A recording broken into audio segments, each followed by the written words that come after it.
छत्तीसगढ़ का नया विधानसभा परिसर राज्य की समृद्ध संस्कृति का प्रतिबिंब है। इस विधानसभा के कण कण में छत्तीसगढ़ की भूमि पर जन्मे हमारे महापुरुषों की प्रेरणा है। वंचितों को वरीयता, सबका साथ सबका विकास, ये भाजपा सरकार के सुशासन की पहचान है। यही देश के संविधान की स्पिरिट है। यही हमारे महापुरुषों, हमारे ऋषियों मनीषियों के दिए संस्कार है। साथियों, मैं जब इस भवन को देख रहा था तो मुझे बस्तर आर्ट की सुंदर झलक दिखाई दी। मुझे याद है, कुछ महीने पहले थाईलैंड के प्रधानमंत्री जी को मैंने यही बस्तर आर्ट भेंट की थी। बस्तर की ये कला हमारी सृजनशीलता और सांस्कृतिक शक्ति का प्रतीक है। साथियों, इस भवन की दीवारों में बाबा गुरु घासीदास जी का मन खे एक समान का संदेश है, जो हमें सबका साथ सबका विकास सबका सम्मान सिखाता है। यहां के हर द्वार में माता शबरी की सिखाई आत्मीयता है, जो हमें हर अतिथि, हर नागरिक का स्नेह स्वागत करने की बात बताती है।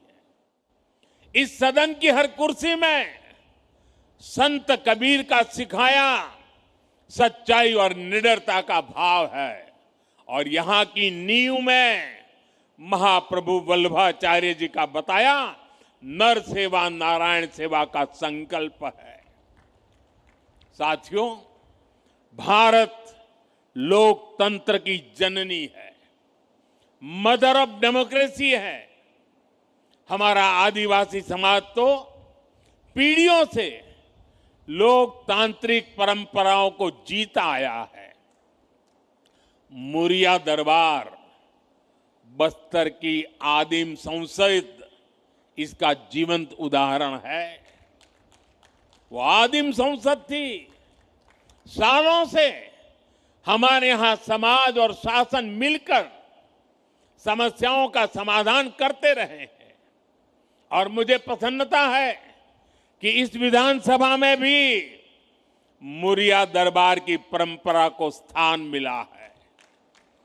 साथियों, एक और इस सदन के हर कोने में हमारे महापुरुषों के आदर्श हैं, तो वहीं इसकी अध्यक्ष पीठ पर रमन सिंह जी जैसा अनुभव नेतृत्व भी है।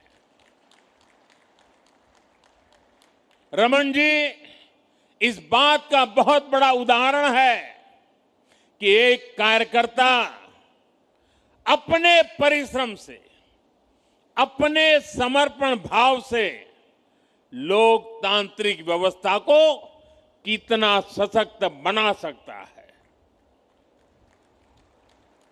साथियों, क्रिकेट में तो देखते हैं कि जो कभी कैप्टन रहता है वो कभी टीम में खिलाड़ी बनकर के भी खेलता है, लेकिन राजनीति में ऐसा देखने को नहीं मिलता है।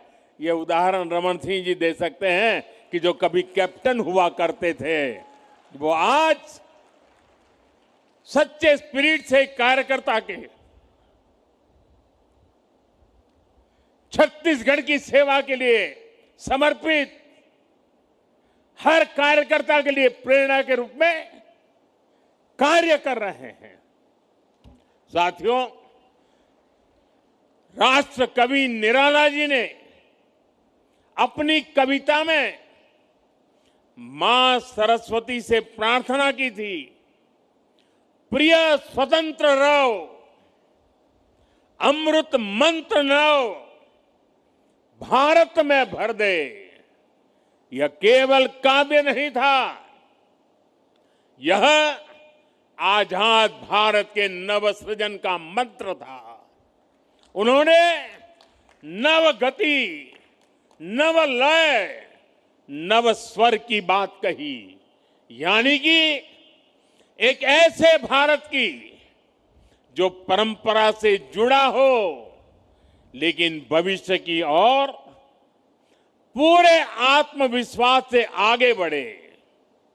आज जब हम छत्तीसगढ़ के नए विधानसभा में खड़े हैं तो यह भावना यहां भी उतनी ही सार्थक है। यह भवन भी उसी नव स्वर का प्रतीक है जहां पुराने अनुभवों की ध्वनि है और नए सपनों की ऊर्जा भी है। और इस ऊर्जा के साथ हम एक ऐसे भारत का निर्माण करना है, एक ऐसे छत्तीसगढ़ की नींव बनानी है जो विरासत से जुड़कर विकास के पथ पर आगे बढ़ सके। साथियों, नागरिक देवो भव ये हमारे सुशासन का मंत्र है और इसलिए हमें विधानसभा के हर निर्णय में जनता के हित को ध्यान में रखकर काम करना होगा।